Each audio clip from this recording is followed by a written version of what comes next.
Nation. I'm your man, Rod Love, and sitting way across from me, as y'all know, is none other than the General Attorney Greg Jackson. Once again, it's on, Brother Love. Hey, you know how we get this thing started every week, man. How's this weekend pass for you? Great weekend, Greg. But boy, I tell you, the night is gonna top it all off. No doubt, man, no doubt. But listen, before we get started, I got to do it early because we got guests in the studio. There you go. You are tuned in to two of the most influential voices in Central Florida on a Monday night podcast. Brother Love and Greg Jackson, the dynamic duo, guaranteed to raise your IQs 25 to 30 points. And on some nights, Brother Love, we're going to take it up. Take it up. Yes, that's right, man. So if you want to be a part of tonight's podcast, all you have to do is hit 407-921-6195. Again, that's 407-921-6195. Or you can get your little Twitter fingers and go to Facebook. You can join us over there right there. And Brother Love, all we got to do is tell them right now, let's get it on.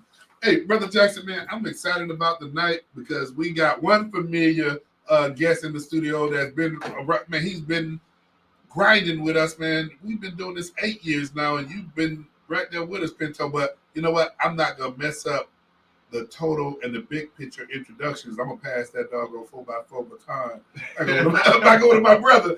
Do your thing, brother. Now, listen, so tonight, Brother Love, we have a very intriguing special conversation. We have some young folks in here with us. Like you said, we have our brother Pinto, who's in here with us, who has done some great work with bringing together political conversations and forums and different things like that. And so we have asked some young brothers from University of Central Florida to join us tonight to have some conversation. So, Brother Pinto, we're going to ask you to introduce our special guest this evening, man.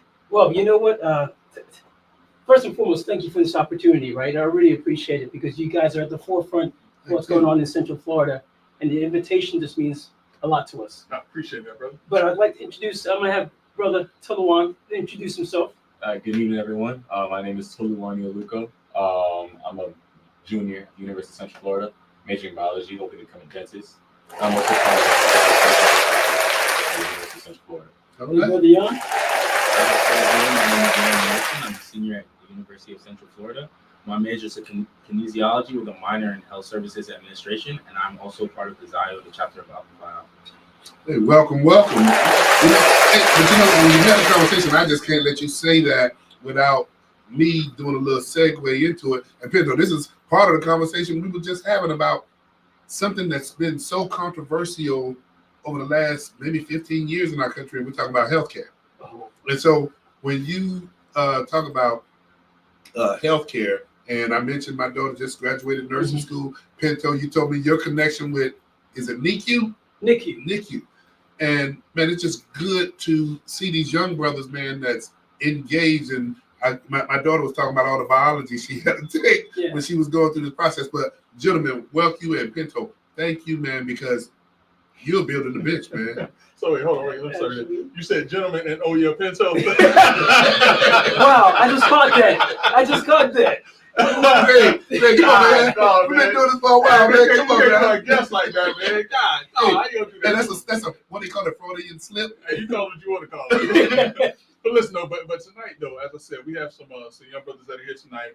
And, you know, a lot of the conversation, and healthcare is a part of that conversation also. But tonight's conversation, we've tried on a lot of occasions to talk to the younger generation and talk to them about engaging in politics and engaging in civic activism and different things like that. And so one of the big questions that we always come to is, you know, when we look at voter turnout, when we look at voter participation, it always seems as if the younger generation is kind of lagging behind for whatever reason may be. Talk to us a little bit about what it is that you all see from your perspective that either turns you off about politics or that would attract you and get you engaged in politics.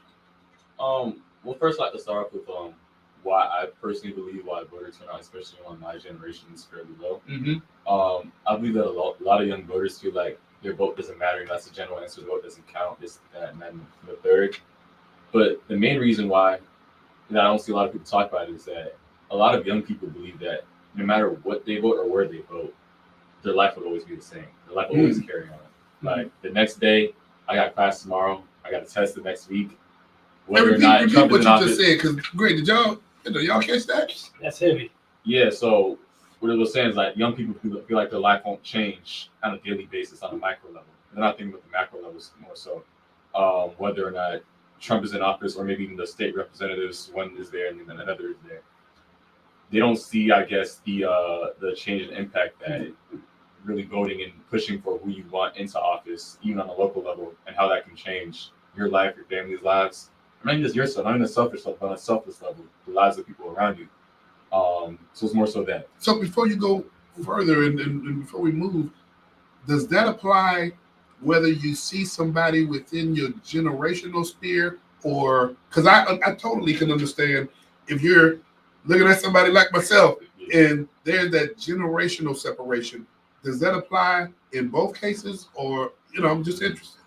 Well, I do feel like, I'm going to say like the most well-versed person on this, but I do feel like people in my generation, we don't necessarily have enough experience to see the different implications in the way that I guess politics could affect the workforce and this daily life and whatnot. So maybe in an older generation, they have more experience in seeing how life was 20 years ago when certain politics, certain bills were in place versus how it is now.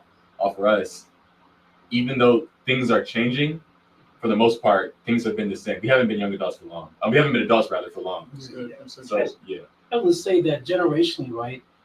Since we canvass a lot throughout the Orlando area, we get a lot from the older crowd, right? But the difference what I'm finding with the younger generation, they're approachable. Yeah. Right? And if you don't speak at them and you speak with them, it's a different conversation at all.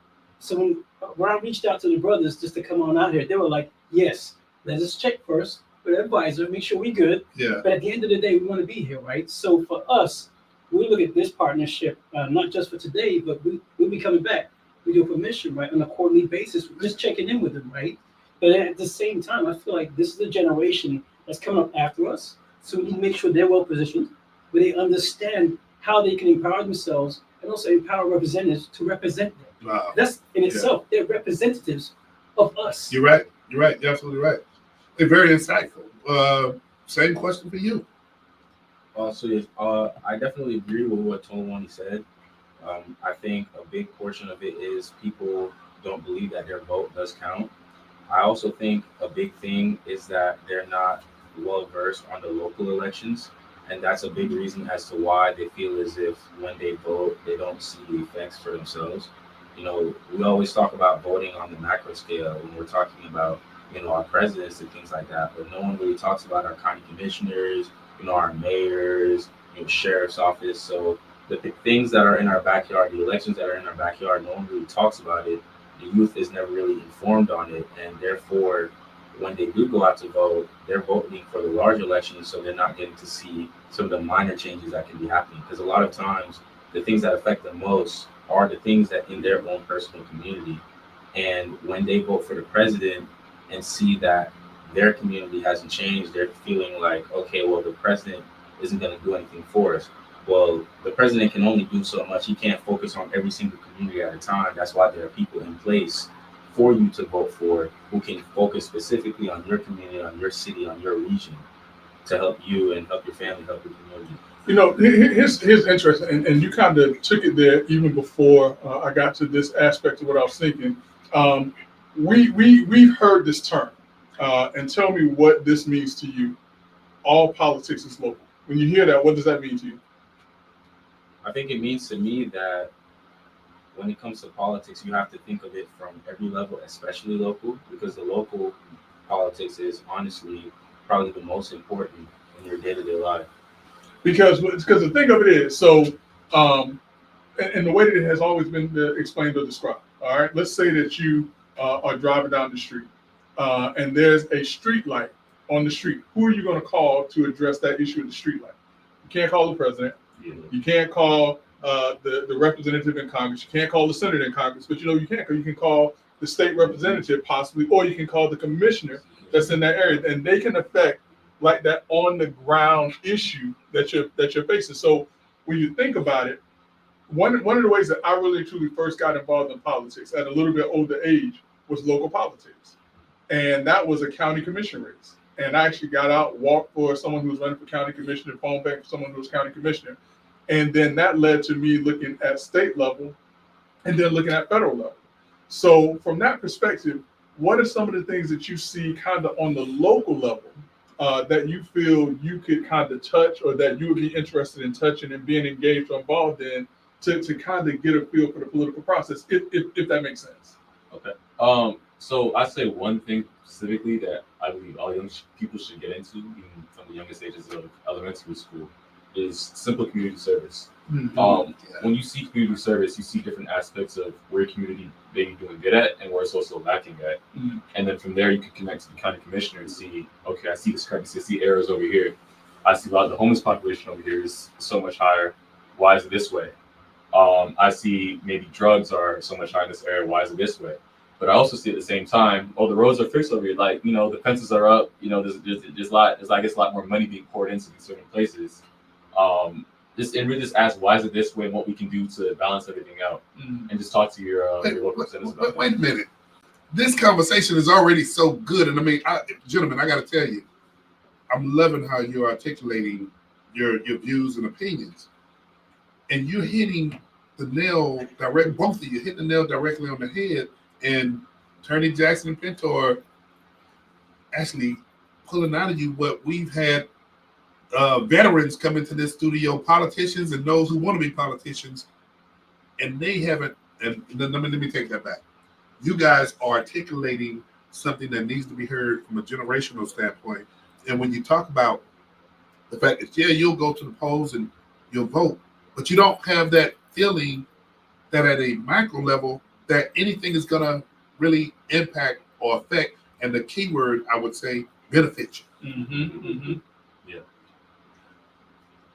I say that's like the main thing. Just wondering, will this change point A? Will this change point B? I guess the closest thing you can see is, and you hear this a lot, especially on social media. Oh, my gas prices, they went up. You know, and then they blame it on the president. and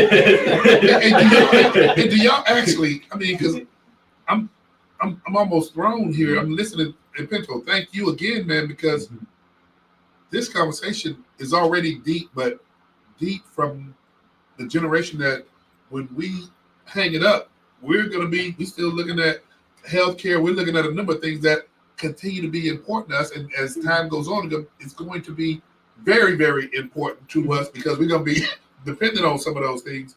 But are you guys having these kind of conversations? Because I ain't going to lie. I'm going to tell you, when I was at Youngstown State and I was y'all age, we didn't have these kind of conversations. But politics isn't what it is now. Then either. I mean, politics back then for us, when we were coming up, we didn't have like the internet and different things. I mean, we had the newspapers, we had like the 6 o'clock news, 11 o'clock news, and so it wasn't as accessible to us as it is today. Not just to young, but to all of us. I mean, politics is something where you just push a button and you can get virtually everything that you want to see. And we're going to talk a little bit about where you kind of get your information to be engaged, whether it's civically or politically and things like that. But here's a question that I've asked these guys. All right, I'm gonna hit y'all with something kind of hard. All right, and I don't think anyone has been able to answer this question sufficiently just yet. But when I was coming up, one of the things that kept me away from politics is my thought process was, what can politics do that money can't? In other words, if you have money and resources, is there anything that politics can do that you can't do if you have money and resources? Anything that politics can do that you can't do with money and resources. I have a little viewpoint on it, but Sure. yeah. I think politics can develop a real support base that money can't. If you're buying, I would say you can buy a lot of things, but not everything you buy will be authentic. I think you can find true authenticity in politics if you're fighting for the right causes, you're fighting for the right reasons, and you're keeping in touch with the community, right? Because at the end of the day, if you're someone who's truly about the community, then how you go about politics should involve them every step of the way. There's no reason that you should be running for a county commissioner and you haven't been in the community. You haven't been, on the streets talking to people, knocking on doors, canvassing, seeing. See, this is the problem. I'm sorry. I should have been asking the young folks this question. I should have been asking us old folks that question. Go ahead, keep going, man. Keep going. You flowing. I like this. But yeah, I mean, knocking on doors, if you're running for county commissioner, there's no reason that the community shouldn't know your name, know your face. If you're not doing the groundwork, then you're not really building the real support for you, in your election that you're running for. And I believe that although you can buy supporters, these supporters aren't real. They don't know your name. They don't know your face. They don't know you're really for them. You're just throwing money in their face, and that's never a real solution to the problem. All right. And I pretty much agree on the same point. Although politics and money, of course, do go hand in hand a lot. You know, they need money to fund the campaign, need money to get things going, fund the venues and whatnot. But at the same point, politics is what touches and influences the mind. And although money can do that as well, it won't do it to the people that you want to do it to. You need to affect the general masses. And there's only so much money that can go around, that especially the people who have money want to give out to affect the general masses. Yeah. So Yeah. that's why they're donating. Well, like, I guess if I was saying, like, that's why people donate directly to the politician and directly to the people. And so, you know, Yeah. and I think that's the first time, and I never thought about it that way, Brother Love, but the point that you brought up more than anything else was the authenticity Yeah. that comes with it that money may not necessarily bring. But then the other thing too, because you just also brought up another interesting point. When you talk about people are giving money to the politicians and not to the community, let me ask this question. Does anyone know how much money Kamala Harris raised for her campaign? I'm not sure, but I can assume it's probably like 100 millions. What do you think? I What do you was think? at, What do you think? I definitely think it's definitely in the millions. In the millions? I think maybe 500. 500 what million? Yeah. $2 $billion. Whoa. So when you say, check me out on this. When you say people are giving money to politicians and not to the community, one of the questions that I ask, and it has nothing to do with who the candidate is. It has nothing to do with the political party that the person is in. My biggest question was, how is it that people can mobilize and put $2 billion into a campaign, and we still look out into these communities and we see, dilapidated communities. Broken communities, We still see food deserts in certain communities. And these same people, they'll put money towards politicians, but they won't put that same money into the community. Why is it that you think that they will put money towards a politician or political campaign versus in a community? And are they doing it with no return on investment that's comprehensible? That's the key, though. They're expecting a return. on Exactly. investment. Exactly. So that's what I also believe too.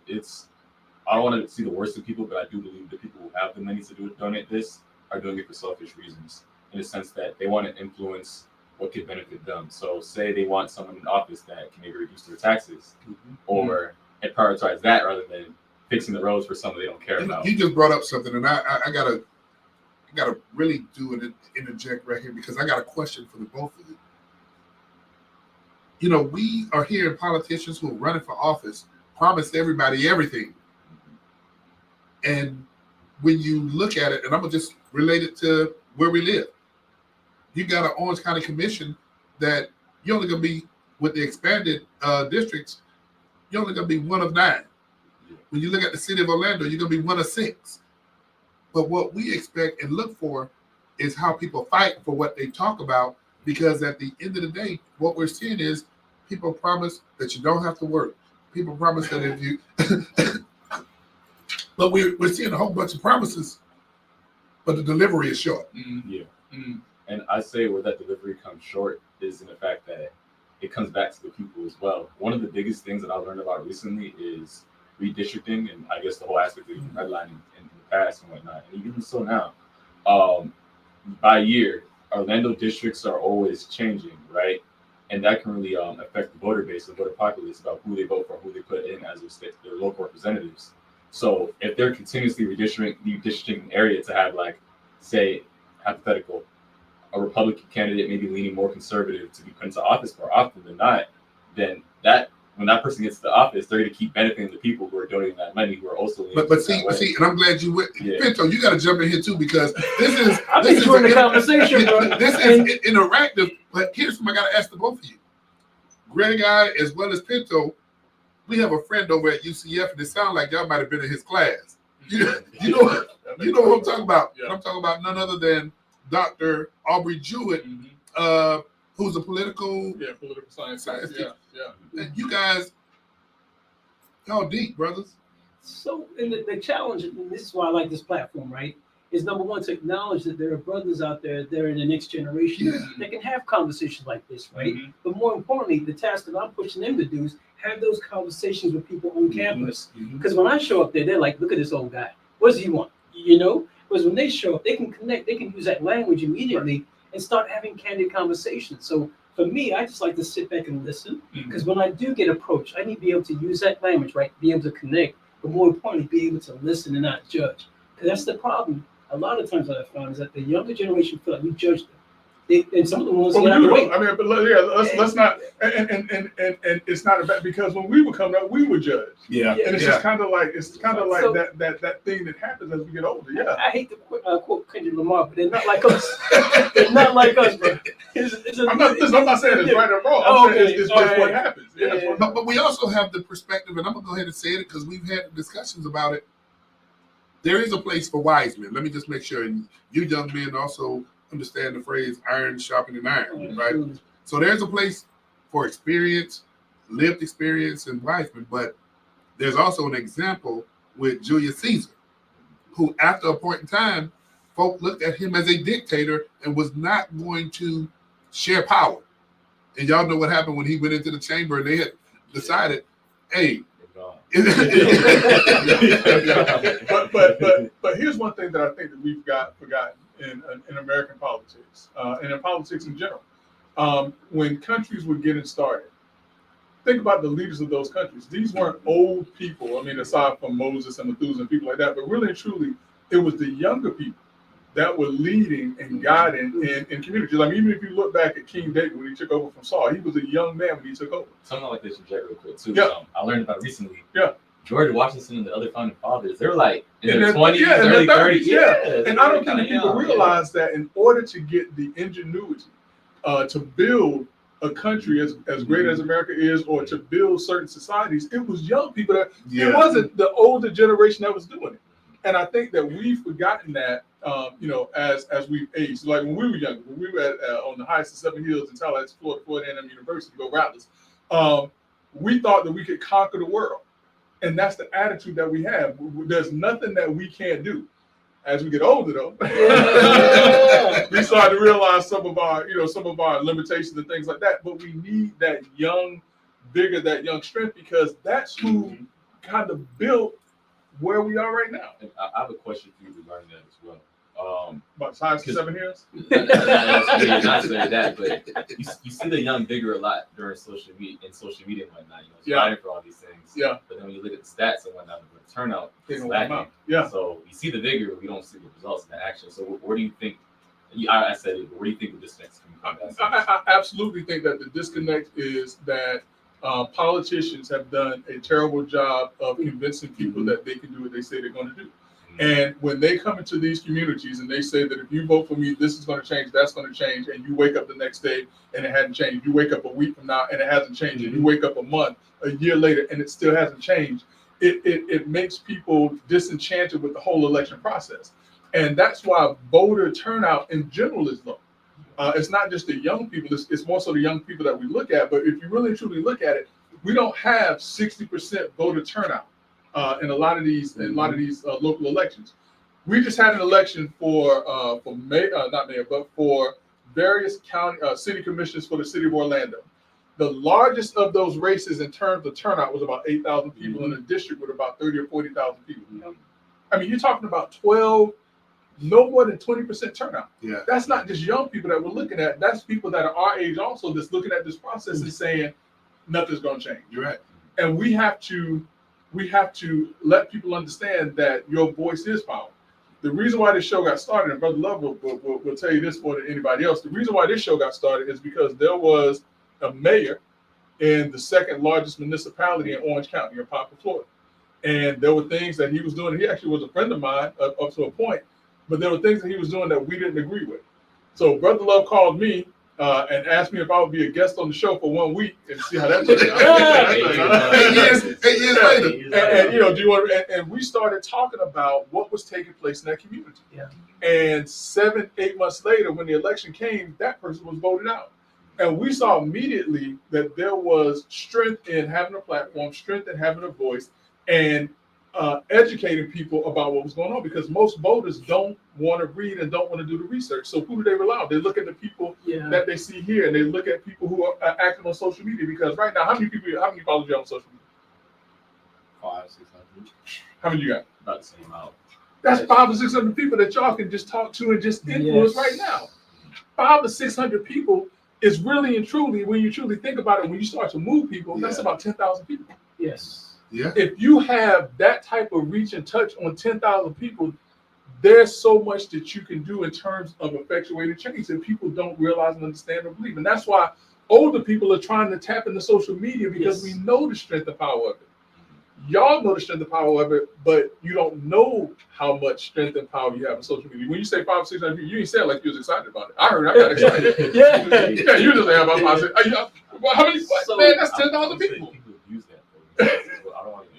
Yeah, but like some people realize that they have that power to influence, especially the younger masses who are only getting information through social media. That they start spitting. I want to say even rhetoric, but like Yeah.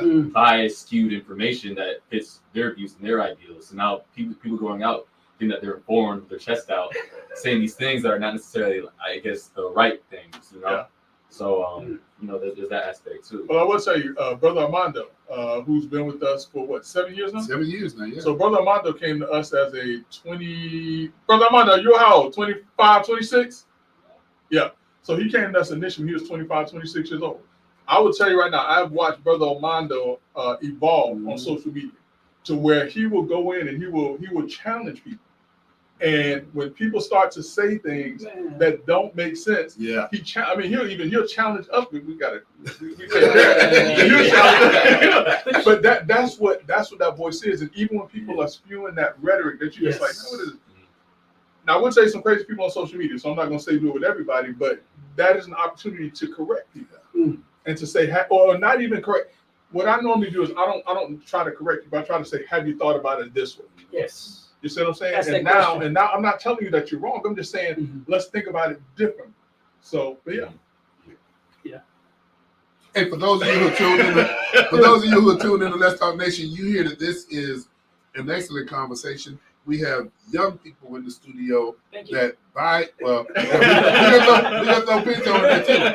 Hey, but if you have a comment, question, you want to ask these young men something, please call us 407-921-6195. Once again, that number is 407-921-6195. Back to the conversation. We've had you a little quiet on this end, man. So what's some of your thoughts and perspective on this conversation? One of the things I will say, and Brother Jackson took us down that path about money and politics. One of the things, and I'm going to just point out some things that are factual. We've had some races in this community that 3-4 weeks before the actual election, you see $1 million, $2 million for TV time pouring, and you see elections turn. We had a congressional race that, Greg, how many, Pinto? It was 5 or 6, 7 individuals in the congressional race, and a few weeks before the race, millions of dollars poured in. So money does impact, but here's something else I think the electorate got to get more familiar with, and that is when you see people coming into your community and they're catching these planes into your community and they're knocking on your door asking you to vote for a certain person, here are some of the things that we need to do. We need to ask that person that's knocking on your door, let me see your driver's license. Because we have folk that fly in and they'll solicit your vote for a candidate and never tell you that they don't even live in this community. So that's the question. That's the question. How much weight do you put on celebrity endorsements? Like when you see, Cardi B, or you see Megan Thee Stallion coming out and endorse people and saying, "Go." How does that make you feel? I think it depends on the type of celebrity and the image they uphold. Because if you have a celebrity, like let's say for example a rapper who promotes nothing but violence and drugs and money, all of a sudden endorsing a candidate, that almost looks fishy. You know what I'm saying? It doesn't seem like it's very legit. It seems more like they're definitely being bought out to endorse this candidate or getting some type of incentive. I think for celebrities, if it's possible, make more of an emphasis on celebrities doing that kind of work in general. And if you are going to have a celebrity endorse a candidate, make it seem more natural, more like this is something that they actually believe in and are working towards, instead of having a celebrity out of the blue just be like, yeah, I'm with this person running for office, and then you never hear from them again. What about the ones who challenge politicians? Like, say for instance, and this is an older celebrity, older hip hop guy. That's the more our generation. But when Ice Cube during the last presidential race, and how much did y'all follow the last presidential race with first off with Biden and Trump? How much did y'all follow that? Oh, well, I say I followed it pretty. I would say I knew every single little cranny going on. But yeah. Did your interest in the race change when Biden dropped out and it was Kamala and Trump at all? It did. Okay. I say so. So let me ask this question, because early on in the campaign, Ice Cube came out, and Ice Cube had a challenge, and he wanted to know why is it that, or what is it that Biden is going to do that's different from what's been done before? How much of an influence did that have? Number one, coming from a celebrity, and number two, coming from a celebrity who is in a different generation. You're saying, which any of you guys like to answer that? I don't know. I've been talking a lot, so when you guys like to answer that? Sure. I think that's a great thing to have a celebrity come in and challenge the politicians. And by challenging the politicians, it shows that the celebrity has an interest in what's going on, an interest in what they're going to do for this country and how they're going to, stand for our people and help everyone in the community. So I think challenging the politicians is a really great thing. For me, I was definitely following along a lot with that election. I definitely did some canvassing for that election, and I did some work as well, just in regards to sharing information about it at our school. We did some events regarding that, but yeah, I think that's important. I think it's important to see people who you're familiar with, celebrities, going out and challenging the politicians, speaking up for the community, and it also helps because it gives people this sense of like, it gives them a sense of community outside their own community. Like, yes, everyone's voices matter, but there are some voices that can reach further places, right? And to have those voices that can reach out further places for you could really be uplifting for people and can help when it comes to giving someone that empowerment to go out and vote. Nice. And I think based on some of the profiles that may endorse a candidate, to me, I like to always look at like what's in it for them. Yeah. What investments do they have? Yeah. Is a real estate deal there that's going to provide some kind of tax benefit, or what else is there? So to your point, Pinto, and I want to ask these young men, what do you think, or have you had this experience that you've seen celebrities endorse candidates, no matter who they are, and then a month or two later, you find out that celebrity actually got paid? Yeah. So I'll start here because I want to get both your thoughts. So what do you think when you hear that, when you legitimately think, oh, this celebrity got money and they're out there because they want to defend people's position, but then you find out they got paid? What's your thoughts on that? I definitely think it'll come off to a lot of people as disingenuous, as if, they're just out here for a check. They don't really care how it works either way. And just like how I said, a celebrity going out and challenging politicians can empower people to vote. I think it can also, by something like that happening, it can take away their empowerment and kind of throw them in a further place where it's like, okay, the politicians aren't for me, the celebrities aren't for me, like everyone outside this community isn't for me, so what's the point? I think that kind of negative rhetoric can then seep into people's minds, and then all of a sudden you have the low turnouts once again, the same problem occurring once again. Brother Pinto, man, I gotta thank you for bringing these sharp young brothers. Absolutely. Yeah, this is a great conversation. Yeah, you got something to say on that too. Also seen a couple of examples. You see the Kanye's, recent Sexy Red. She even is another artist of our generation. She even literally said that the Trump campaign paid her for her endorsement in administration, and she flips the other side on that.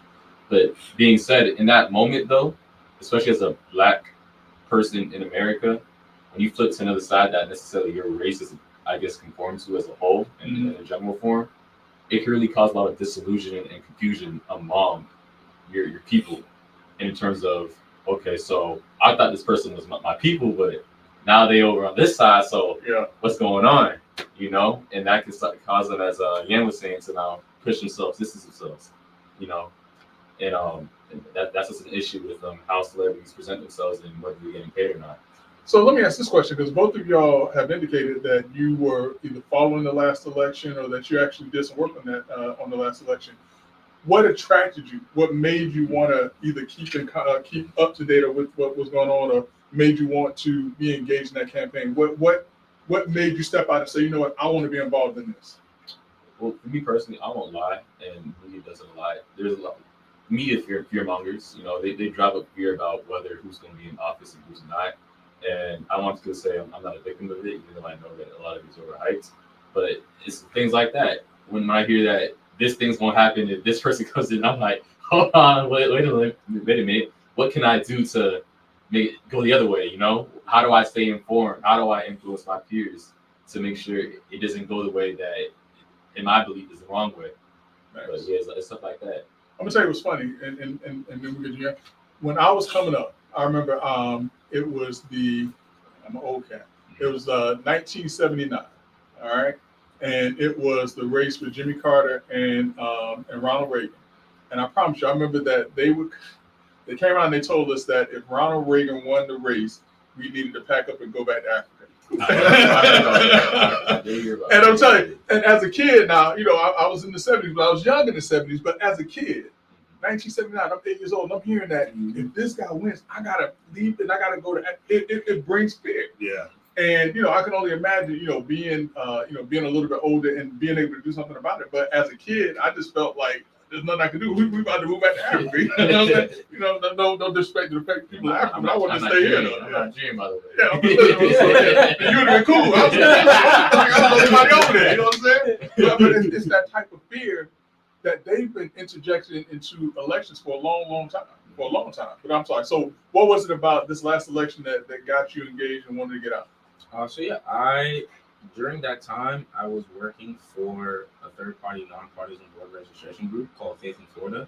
So I was a community organizer at the time. So I was literally always out in the community doing that type of work. And then when the election came, it was kind of, we just kicked into high gear. You know, we had people to reach, we had voices to make sure, we had to make sure everyone's voices were heard. So I was just doing what I could. I was doing some work on campus, doing some work in the community, did barbershop talks.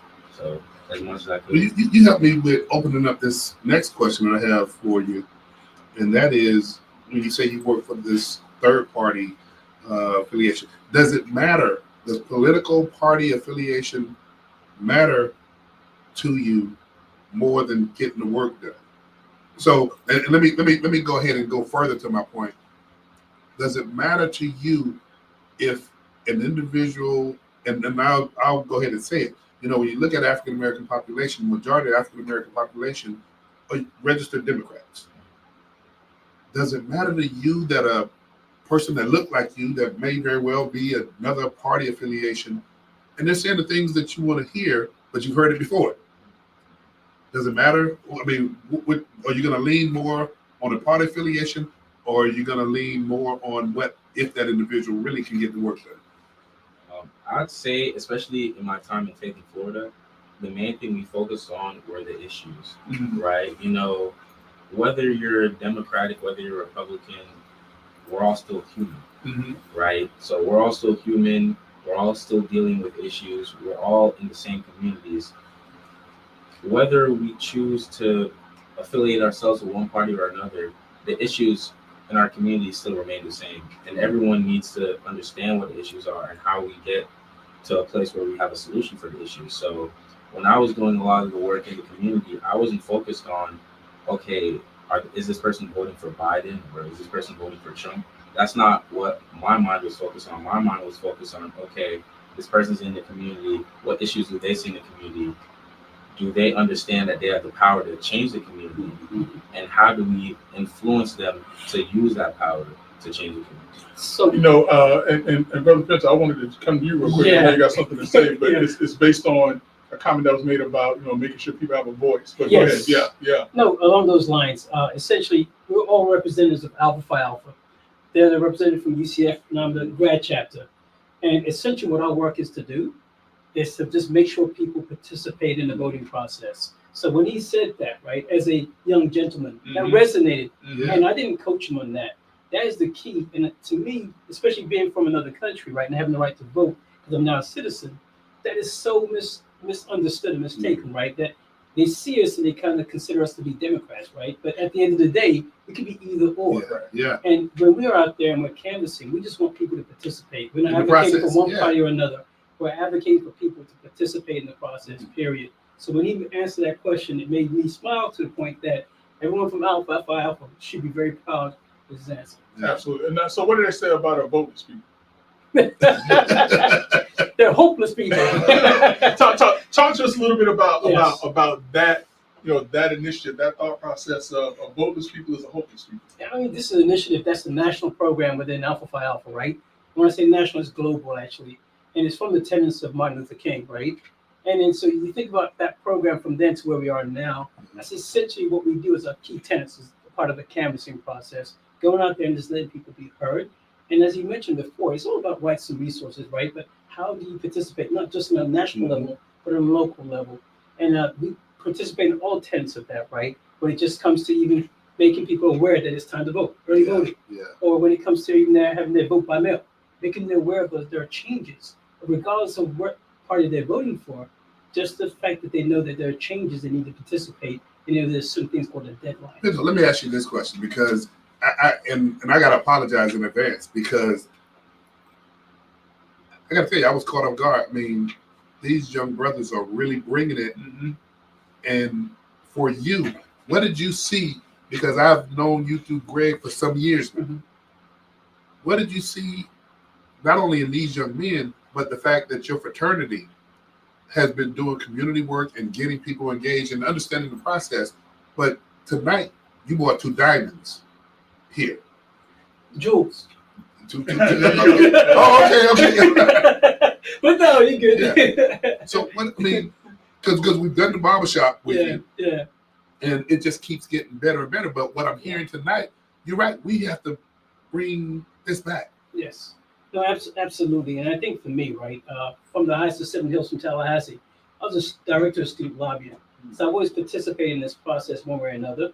But that's what kind of got me into Alpha Phi Alpha. They're active. They don't just talk, they do things. So when it came to me, just approaching Brother Tawani, he just said, okay, what can we do? How can we go about it? And when do we need to show up?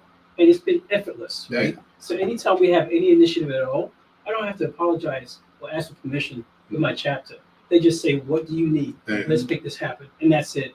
So as far as when it comes to advocacy overall, again, it's about rights and resources. What can we do to help people get more educated? I mean, even just for the fact of people knowing when early voting is. I mean, think about it. Election day is just one day. But when you think about the early voting, you have a 2-week period. Yeah. And if you can't get there because of work, you didn't have the weekends. And you'd be surprised at how many people don't even know about that. Yeah. And that's part of what we do as far as passing that information. That's education in itself. I'm gonna say for Brother Love and I, though, the election process starts 6 months before an election, And that's because that's when, and actually a little bit more, because when candidates start to put their names down and say, hey, I'm going to run, or we see who's going to run, we start looking and say, well, who is this person? What are they doing in the community? Are they just hopping up and popping around? Who are they affiliated with?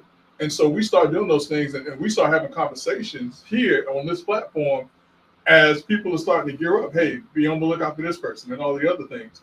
And so I think that's very important. Number one, the early voting, the registration, everything like that. But the other part is that throughout the year, because elections happen virtually every year, whether it's a 2-year election for the House of Representatives, for the state, or for federal, whether it's a 4-year or 6-year election for the state Senate or the federal Senate, whether it's your local elections with your commissioners, or every single year, so there's somebody that's going to be running for an office. Right. And we have to know who these people are.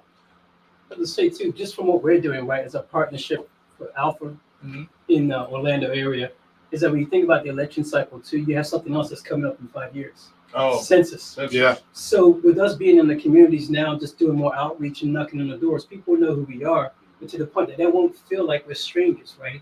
So I live in Lake County, right? But I spend most of my time in Orange Orange County. County. Yeah. So I want people to feel comfortable with us, right? What's the importance of the census? Rights and resources. Yeah. I mean, seriously. So when you think about the funding and how things are done, right? Even though they're trying to redistrict now, right? Mhm. That's how communities get money. Yeah. And if you don't show up, at least fill out the form of participating in that, Yeah. you're kind of hurting yourself. Well, not just money, but representation. Correct. And that's how they set the individuals who are going to be in the electoral college and things like that, the number of representatives that you have.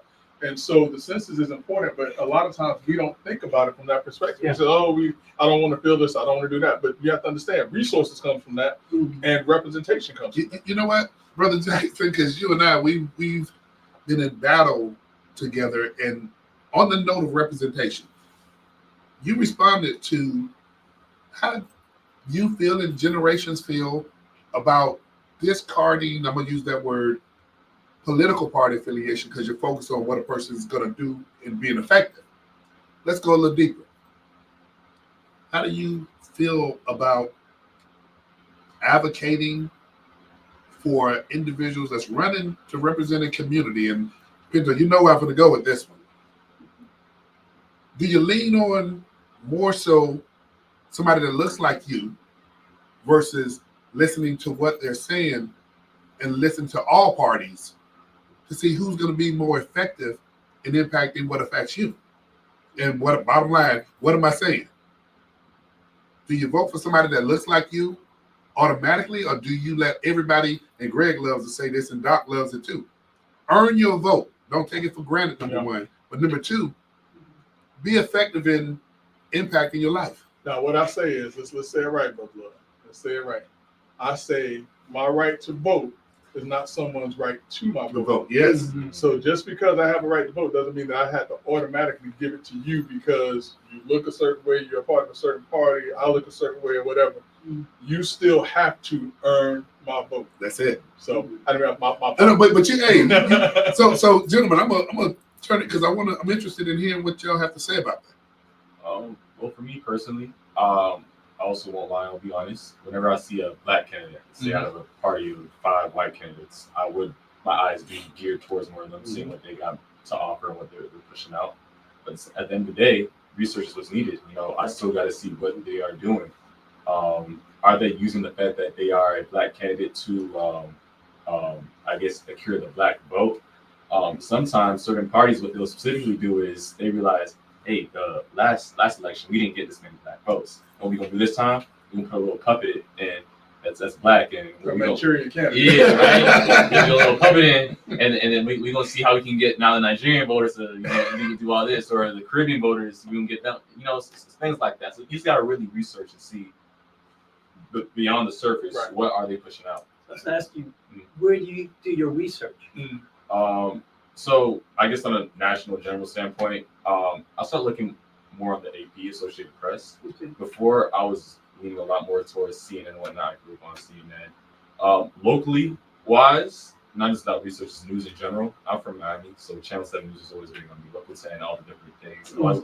My dad, my parents always loved us getting in what is going on in our community on the different aspects, on everything.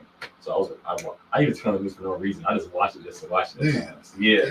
But besides that, I have this new program that I look at. It's actually a website, and what they do is they give you all the different types of news networks, regardless of party, and they'll tell you where they're leaning towards. If they're leaning more towards conservative, are they more bipartisan and whatnot? So you can get the different viewpoints, and then from there you can make your own viewpoint. Once I get the name of it, I'll come back and Okay. but I can't remember right now. Yeah, regarding that, I would definitely say a wolf in sheep's clothing is a real thing, right? Just because they may look like you doesn't mean they're always for you. But I do understand the bias because typically when you're thinking of a candidate, seeing someone that looks like you resonates with you because you're believing, okay, this person has the same shared experiences as me. They've dealt with some of the things I've dealt with. I do think at the end of the day, though, you kind of have to, I think it's important for people in the community to vet the candidates who are running for office, right? Just because they look a certain way doesn't mean they're going to act a certain way. It also doesn't mean that they grew up the same way. You could have someone who looks like they're from your community. They grew up in a community that was nothing like yours, or vice versa. So I think vetting the politicians that are running, doing research on them, seeing what's their history, seeing, okay, they're saying they're from my community. When did this start? Were they in the community? Were they in the community 3 years ago, 4 years ago, 5 years ago, or did they just show up a few months ago when they started running? You know, you kind of want to make sure that what they're doing is really legit. These cats are wise beyond the years. Yes, no, I like it. I like it. But let me ask this question, because as we kind of get ready to wrap up, what are some of the issues that are important to you, and what are some of the things that you would like to see changed, or what would be something that you would maybe one day stand up and say, I want to serve this community as an elected official? Okay. I guess from a local standpoint, I'm in college. I hope to go to business school, as I said before. I like to see more effort, especially towards Black men in healthcare. I'm also in my campus president of Black Men in Medicine, Very nice. where we try to promote Black men participation in healthcare. And I feel like, you know, it's also on the standpoint of there's not enough Black men in general, you know. It's just the struggle to put people of Black men in medicine. I can't say it anywhere else. There's not enough Black men. So just somehow pushing more Black men to get in the healthcare field is just lacking. I'm just seeing that. I definitely agree with Tolimani. I served on the e-board of the Black Undergraduate Kinesiology Association as well. So I definitely agree with him that I would also love to see more Black men in medicine. Another big thing is I'd love to see more community work and engaging the youth when it comes to understanding politics. I feel like having them being able to understand the politics, understand why everything the way it is, that's something I'd love to see change more. Not even just from an aspect of, you know, you want them to go vote. You want them to understand how our world works and how to navigate it and how to do the best that they can with the world that's being given to them. Because at the end of the day, I feel as if for myself, when I'm getting older and seeing the community raise up and having children and things like that, I want to prepare them as best as possible, you know, for everyone in the community, but especially people of color, because, you know, there are certain places in life where you might be at a disadvantage, especially if you let it, right? And when it comes to disadvantages, you don't want to see your community fall to a victim mentality and just believe, oh, woe is me, you know, it's over for me, you know, the community doesn't serve me and things like that. So I want to see the community be more proactive instead of just reactive and trying to catch up and everything. Like, let's start from the basics. Let's start from the beginning and build up with the ground. Now, I'll tell you, one of the things we haven't talked about here tonight, but something that I think more African-American communities should know about, is this little known entity known as a CRA, or Community Redevelopment Agency. And back in 1969, the Florida legislature saw that it was prudent to develop these agencies to address slum and blight in underserved communities, which more times than not, unfortunately, those underserved communities are brown and Black individuals. And with community redevelopment agencies, there are funds that are there that can help to build sustainable communities and can help to attract young African-American or young Black minds into a community for the purposes that you all are talking about. But because we don't know about community redevelopment agencies as a way of attracting those types of talent, we look past that. The other thing too is that that's a local and a state thing that we don't think about. And so that's why one of the first questions that we asked, one of the first questions that we discussed was, when we talk about all politics is local, what does that mean to you?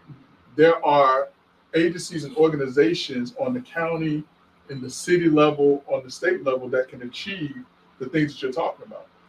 And it's important that we get the word out about that. I mean, listen, I'm going to take just as much part and blame for that as anyone else, because I should be talking more to young people about, hey, if you live in certain areas, look and see if you have these things available, and demand that your politicians make you aware of what you can do to tap into those funds. So that's awesome what you guys are talking Even about. on that aspect of like community service and whatnot, and the overall community of programs, community health centers, I think, are a big thing that need to get more funding in general and whatnot.